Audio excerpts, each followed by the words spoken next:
தமிழகத்தில் தினம் தினம் வெளியாகக்கூடிய செய்திகளை நீங்கள் உடனுக்குடனே தெரிஞ்சுக்கணும்னு நினச்சிங்கன்னா நம்ம சேனலை சப்ஸ்கிரைப் பண்ணிட்டு இந்த வீடியோக்கு ஒரு லைக் பண்ணிருங்க. விஜய் செய்தியாளர்களை சந்திப்பாரா? கட்சி தொடங்கியது முதல் இன்று வரை ஏன் தமிழக வெற்றி கழகம் பெரும்பான்மை என்பது கிடைக்காமல் போராடி கொண்டிருக்கூடிய இந்த வேளையிலுமே செய்தியாளர்களை நமது விஜய் அவர்கள் இதுவரை ஒரு முறை கூட சந்திப்பு நடத்தியது கிடையாது. இனி வரக்கூடிய நாட்களிலே சந்திப்பு நடத்துவாரா அப்படிங்கிற கேள்வியும் முன்வைக்கப்பட்டு கொண்டுதான் இருக்கிறது அப்படின்னே சொல்லலாம். விஜய்க்கு நல்ல நேரம் தொடங்கி விட்டதாம். பெரும்பான்மை கிடைத்துள்ள சூழலில் கவர்னரை விஜய் சந்திக்க சென்றிருக்கிறார். மொத்தம் 120 எம்எல்ஏக்களுடைய ஆதரவு கடிதங்களை வழங்கி தமிழக வெற்றி கழகம் ஆட்சி அமைப்பதற்கு உரிமை கோரியிருக்கிறாராம் விஜய் அவர்கள்.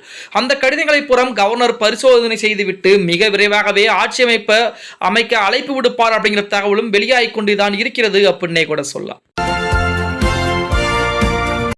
இரவோடு இரவாக நடிகர் விஜய்க்கு அழைப்பு விடுக்கும் தமிழக ஆளுநர். ஆட்சி அமைக்க உரிமை கோரி லோக்பவனில் நடைபெற்ற கவர்னர் விஜய் இடையே சந்திப்பு நிறைவேற்றிருக்கிறது.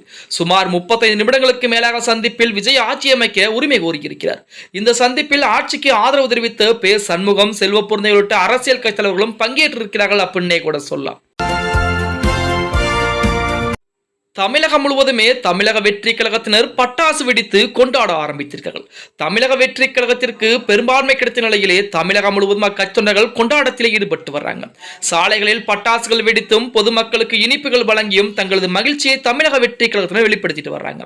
அத்துடன் முதலமைச்சர் விஜய் என கோஷம் எழுப்புவதோடு விசில் ஊதியும் ஆரவாரம் செஞ்சுக்கிட்டு வர்றாங்க அப்படின்னே கூட சொல்லலாம். திருமாவளவன் வெளியிட்ட திடீர் பரபரப்பு அறிக்கை. விஜய்க்கு ஆதரவு கொடுத்தாலும் திமுக கூட்டணியிலே தொடர்கிறோம் என திருமாவளவன் தெரிவித்திருக்கிறார். சென்னையில் பேசிய அவர் ஸ்டாலினிடம் தெரிவித்த பின்புதான் தமிழக வெற்றி கழகத்திற்கு ஆதரவளித்தோம் என்று கூறியிருக்கிறார். தமிழ்நாட்டிலே நெருக்கடியான சூழ்நிலையில் தங்களுக்கு இருக்கும் அரசியல் சுதந்திரத்தை பயன்படுத்தி இந்த முடிவை எடுத்துள்ளோம் என்று கூறியிருக்கிறார். தமிழக வெற்றி கழகத்திற்கு ஆதரவு கொடுப்பதால் திமுக விசிக உறவிலே எந்தவிதமான பாதிப்பும் ஏற்படாது என திருமாவளவன் கூறியிருக்கிறாராம். புதிய அரசாங்கத்திற்கு வாழ்த்துக்களை தெரிவித்தார் ஸ்டாலின் அவர்கள். அமையவிருக்கும் புதிய அரசுக்கு வாழ்த்துக்கள் என ஸ்டாலின் தெரிவித்திருக்கிறார். தனது எக்ஸ் பதிவில் கடந்த 5 ஆண்டுகளில் தமிழகம் வளம் பெற செயல்படுத்திய தொலைநோக்கு திட்டங்களை புதிய அரசு தொடர வேண்டும் என அவர் கேட்டுக்கொண்டிருக்கிறார். அத்துடன் மகளிர், இளைஞர்கள், மாணவர்கள், குழந்தைகள், விளிம்பு நிலை மக்கள் ஆகியோரை உள்ளடக்கிய திட்டங்களை தொடர்ந்து செயல்படுத்தினால் மக்களுக்கு நன்றாக இருக்கும் என தற்சமயம் நமது ஸ்டாலின் ஒரு அதிரடியான அறிவிப்பை கொடுத்திருக்கிறார். தமிழக வெற்றி கழகத்திற்கு திடீரென ஆதரவு அளித்திருக்கிறார் திருமாவளவன். தமிழக வெற்றி கழகம் ஆட்சி அமைப்பதற்கு விசிக ஆதரவு அளித்திருக்கிறது.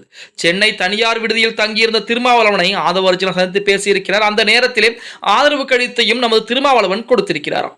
அது மட்டுமல்லாமல் நாங்கள் திமுக கூட்டணியில் தான் தொடர்கிறோம், திமுகவிற்கும் எங்களுக்கும் எந்த ஒரு பிரச்சனையும் கிடையாது, திமுகவிடம் சொன்ன பிறகுதான் நாங்கள் தமிழக வெற்றி கழகத்திற்கு ஆதரவுகளை கொடுத்திருக்கிறோம் என நமது திருமாவளவன் அதிரடியான தகவலையும் சொல்லியிருக்கிறார். மூன்றாக பிளவுபட்ட அதிமுக. பரபரப்பான சூழ்நிலையில் விஜய்க்கு ஆதரவுகளை கொடுக்கலாம் என சி. சண்முகம், அதே போல நமது SP வேலுமணி உள்ளிட்ட முக்கிய நபர்கள் தற்சமயம் வரைக்குமே முடிவுகளை எடுத்திருக்காங்க. ஆனால் முடிவுகள் என்பது தாமதமாகிவிட்டது அப்படின்னே கூட சொல்லலாம். ஏனென்றால் விஜய் ஆட்சி அமைப்பதற்குரிய அந்த 118 என்ற மேஜிக் நம்பரை அவர் எட்டி விட்டதால் கவர்னரை இன்றைய தினம் சந்திப்பு நடத்தி இருக்கிறார். இன்னும் 2 தினங்களில் கண்டிப்பாக திங்கள் அல்லது செவ்வாய்க்கிழமை வாக்கிலே விஜய் ஆட்சி அமைப்பதற்கு, அதாவது முதலமைச்சர் பதவியிலே அமர்வதற்கு அதிகப்படியான வாய்ப்புகள் என்பது இருக்கிறது அப்படின்னே கூட சொல்லலாம். தமிழகத்திலே பரபரப்பை கிளப்பிய டிடிவி தினகரன். தமிழக வெற்றி கழகத்தை விட திமுகவிற்கு ஆதரவு அதிகம் உள்ளதாக டிடிவி தினகரன் கூறியிருக்கிறார். திமுக ஆதரவுடன் அதிமுக ஆட்சி அமைக்க உள்ளதாக கூறப்படும் நிலையிலே இவரது பேச்சு கவனம் பெற்றிருக்கிறது. மேலும் செய்தியாளர்களிடம் பேசிய அவர் விஜய் ஆட்சி அமைத்தால் தமிழகத்திற்கு பேரழிவு ஏற்படும் என்று எச்சரிக்கை விடும் தோணியிலே நமது டிடிவி தினகரன் பேசியிருக்கிறாராம். வழிவிட்டு வாழ்த்துக்களை கூறிய எடப்பாடி பழனிசாமி. தமிழகத்தில் ஆட்சி அமைக்கும் கட்சிக்கு வாழ்த்துக்கள் என எடப்பாடி பழனிசாமி தனது எக்ஸ் பதிவிலே வெளியேற்றிருக்கிறார். அவர் சட்டப்பேரவைத் தேர்தலில் பல கட்சிகள் சார்பில் போட்டியிட்டு வெற்றி பெற்றவர்களுக்கு வாழ்த்து தெரிவித்திருக்கிறார். அதிமுக ஆட்சி அமைக்க எடப்பாடி பழனிசாமி காய் நடத்தி வருவதாக பல்வேறு யூகங்கள் என்பது வெளியே வந்து கொண்டிருக்கிறது. இது விஜய் தரப்புக்கு சிக்கலை ஏற்படுத்தியதாக கூறப்பட்ட நிலையே தற்போது பிரச்சனை தீர்ந்து விட்டது அப்படின்னே கூட சொல்லலாம். என்றால் எடப்பாடி பழனிசாமியே புதிதாக ஆட்சி அமைக்கும் விஜய்க்கு வாழ்த்துக்களை தெரிவித்திருக்கிறார்.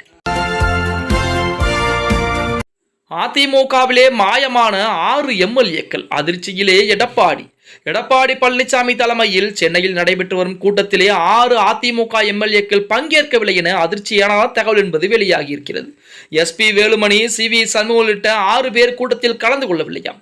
ஏற்கனவே இருவரும் தனித்தனியாக ஆலோசனை நடத்தியது பரபரப்பை ஏற்படுத்தக்கூடிய இந்த வேளையிலே தற்போது இந்த 6 எம்எல்ஏக்கள் எடப்பாடி பழனிசாமியுடைய ஆலோசனை கூட்டத்திற்கு வராமல் இருப்பது அதிமுக பிளவுபட போகிறதா என கேள்வியும் முன்வைக்க ஆரம்பித்திருக்கிறது அப்படின்னே கூட சொல்லலாம். விஜய் முதல்வராகும் தேதி என்பது அறிவிப்பு. அதாவது ஆட்சி அமைக்க உரிமை கோரி லோக்பவனில் நடைபெற்ற கவர்னர் விஜய் இடையே சந்திப்பு நிறைவேற்றிருக்கிறது. சுமார் 50 நிமிடங்களுக்கு மேலாக நடைபெற்ற சந்திப்பில் விஜய் ஆட்சி அமைக்க உரிமை கோரியிருக்கிறார். இந்த சந்திப்பில் முடிவிலே பார்த்தீங்கன்னா திங்கட்கிழமை வாக்கிலே ஆட்சி அமைப்பதற்கு அதிகப்படியான வாய்ப்புகள் என்பது இருக்கிறது அப்படின்னு சொல்றாங்க. ஓகே गाइस, வீடியோ பிடிச்சிருந்தா மறக்காம லைக் பண்ணிருங்க. அப்படி இந்த வீடியோ ஃப்ரெண்ட்ஸ் அண்ட் ஃபேமிலிக்கும் ஒரு ஷேர் பண்ண மறந்துடாதீங்க.